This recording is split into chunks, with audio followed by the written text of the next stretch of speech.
Teeme nendele aplausi.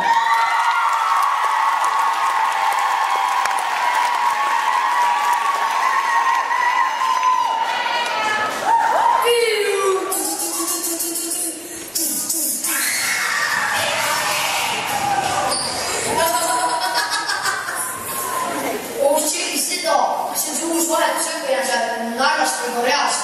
Hoopis teda peaksid kartsima. See veidi laguneb. Mingi tundmatu firma. Mingi Piipu.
Üks väga suur palgatini teete ärimeerite siis ärikasvada värku. Iga värguta tehti mitte nii palju raha, kas või iseendas pimedas, aga värku palun ärge meie Konstantin kasuta.